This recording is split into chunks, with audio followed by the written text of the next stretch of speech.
Hi Facebook, I hope you can hear me. It's Gerry coming from Rythmia Life Advancement Center in Guanacaste, Costa Rica. I'm going to give traffic a minute or two to build. I hope this one is on my right page. Sometimes I screw up and put it on the other page, but I hope this one's on my right page.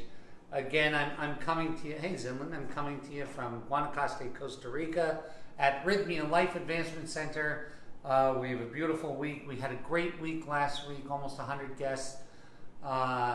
We're full again this week. We're full in the next foreseeable future. What makes this place so special is when people check out. Well, the first thing is we use plant medicine, along with metaphysical teachings, and then an embodiment program to allow the plant medicine to enrich our everyday lives.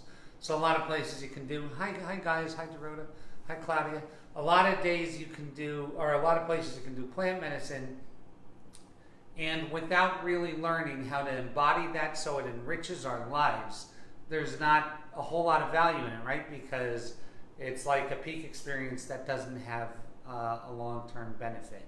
I'm not saying that other places aren't good. There's a million places that are good. I'm just pointing out what makes ours unique. How do I know that it's unique? So we've had 7,000 guests through the door, and 95.57% of them say that this was that they received a life-changing miracle during their stay. Now, the more interesting part is 6 months later they get another survey via email, and 98.22% of them say that this was the week that changed their life. So we're doing something here that's kind of unique, and this is what it is. Ouch. What we believe is this, and it's actually, I have this thing right, which is good because it's not backwards.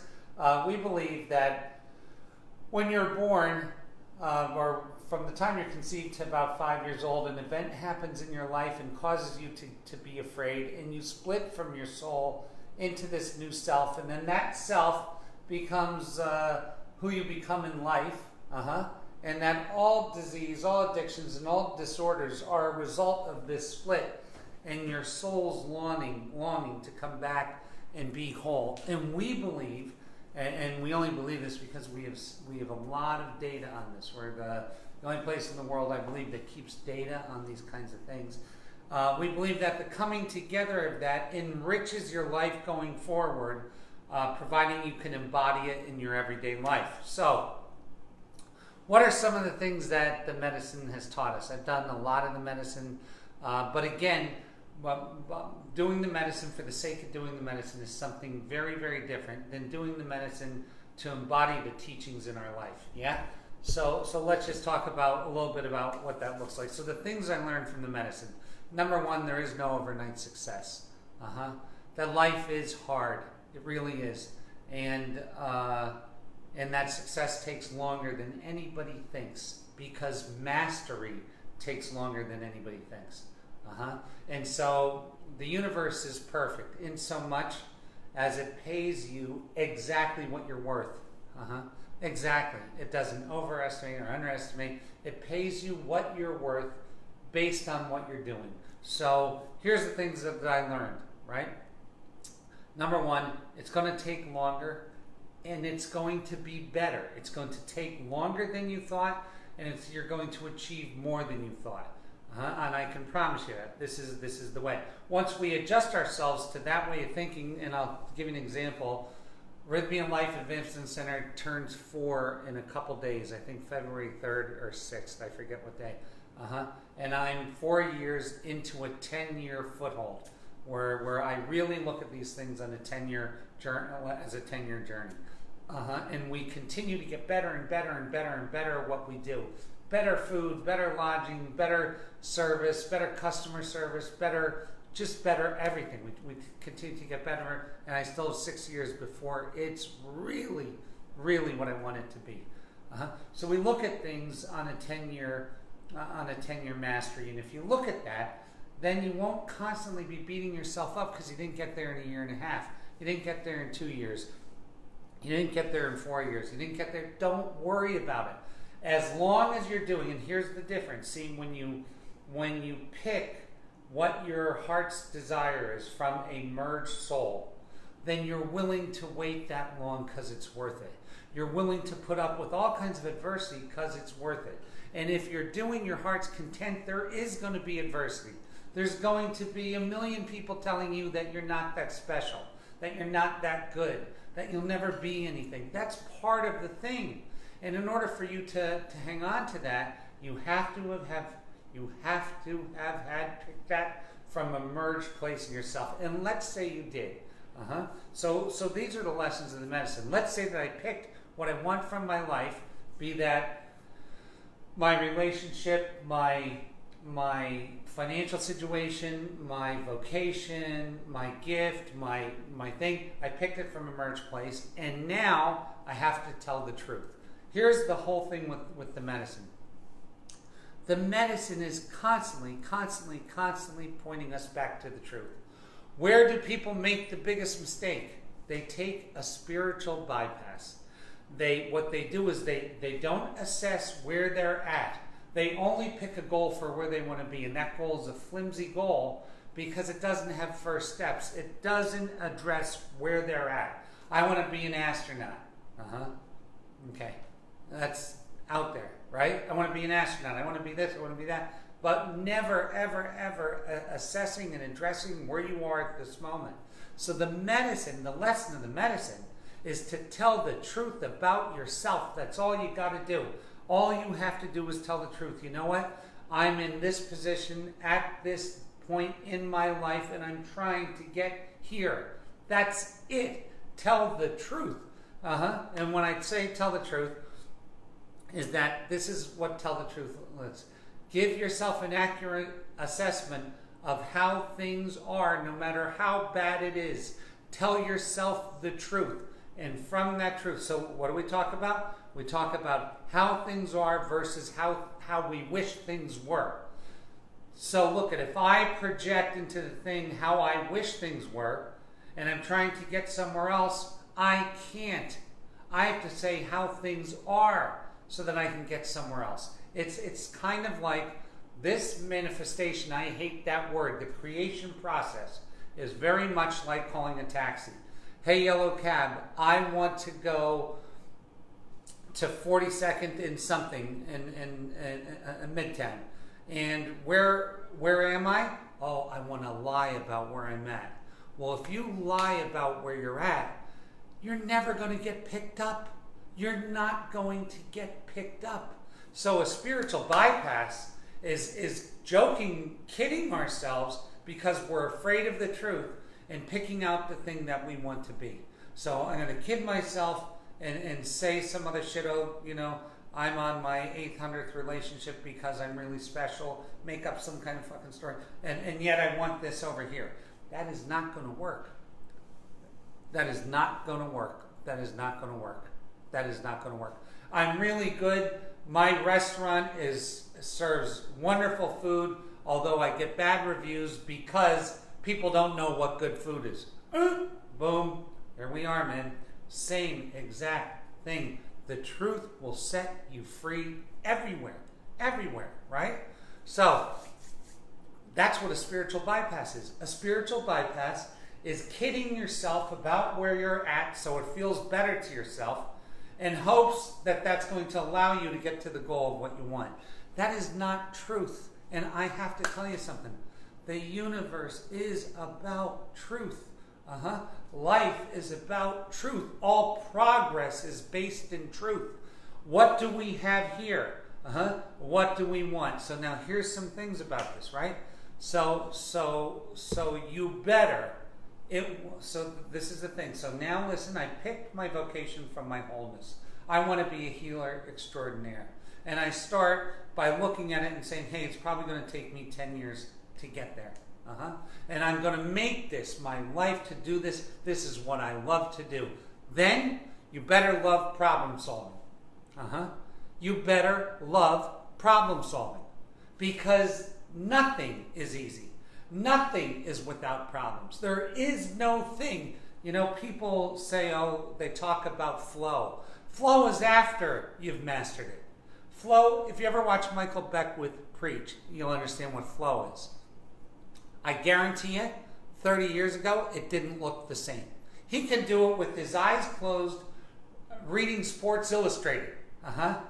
Because he has mastered it times 3. Do you understand? It's all of the problems show up in the beginning. Once you've mastered your craft, once you really have your craft mastered, then things do get easier because you took the time to build the road. Now you're just walking up and down the road. This is just simple stuff, and the problem is there are charlatans, there are fakes, there are all kinds of people out there that are trying to sell you some fucking easy way. Some goddamn easy way. And you know who they prey on?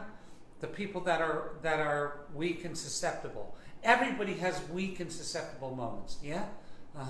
It's a shame that certain businesses, certain people, and certain teachings prey upon those moments. The real fact of the matter is it's going to be hard. It's going to take longer than you ever thought. You're going to be much more successful than you ever imagined. And you better like problem solving. Because the road to it is riddled with puzzles. Riddled with them. And you better like it. You better like it. If you don't like it, you're just going to fucking quit. Here's what happens. Like, if you don't like it and you have one problem and you get through it and then you look up and there's 5 more waiting, if you're not there, if you don't like problem solving, you're going to quit. You're going to quit. And then what are you going to do? You're going to go try something else. And then that's going to occur. And then you're going to try something else. And then that's going to occur because there is no easy way. There is no easy way. This is all hard. So, you better love problem solving. You better. And you, when I say love it, you better get off on it. So what do you mean by that? That you find joy in overcoming obstacles. That there is joy in it. I'm one step closer to freedom. I'm one step closer to joy. I'm one step closer to healing that person. I'm one step closer to building this. I'm one step closer to it. You got to do this. Fuck everything else. And fuck everybody who's telling you you can't. Take a longer stance in it. And I want to tell you, I don't do it anymore, but I used to just get off by making people wrong. And then that became really hollow as well. I don't want to make anybody wrong. Let's make everybody right. So, how can we do that? By giving people a realistic time frame. You're not a failure. You're not a failure. Your game isn't over yet. You're not a failure. You're just having a fucking war. You're losing a skirmish. So fucking what? There's 365 days. There's 364 more skirmishes to be had. Do not quit. Stay the course. Make this deal with yourself. How bad do you want it? Do you want it bad enough to do it? If you do, it's undeniably yours. It gives up. Water breaks rock. Nothing can stand the force of will. It's your will. So now listen to this. Here's some other shit. People say, oh, what are the characteristics of success? Well, we used to have to guess at this shit, but now there's all kinds of studies out there, yeah? About what are the characteristics of successful people. I'm going to tell you two, and you're not going to like them. And this is the problem with when they do these surveys and they figure shit out, the words that they use are problems. So the number one characteristic of a successful person, and this is like the 0.2%, is argumentativeness. Fucking I hate that. Disagreeableness. It's a terrible explanation. So disagreeableness and conscientiousness are the 2 big things. What does that really mean? What does that really mean? It means that those people have formulated the end product of what they want in their mind, and they're not going to take anything other than it. They're not going to settle for something other than their vision. And that makes them what appears on the outside to be argumentative or disagreeable. Now, For those people involved in spiritual practices, we always get confused about the difference between being nice and being good.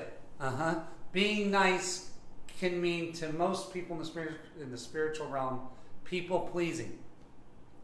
I don't want to please people. Yeah, I want to create the vision, because in my vision it helps the most amount of people. So we go back to these things of, am I being agreeable? And agreeable for the sake of just having peace around us? Or are we disagreeable? Have we gotten the thing that we want so crystal clear, and we're on the road with the right time frames? Here's the great thing. Once you expand your time frames, once you know that it's going to take you 10 years to master something, that you're going to get paid more than you ever imagined, but it's going to take longer than what people say, and it's going to be harder.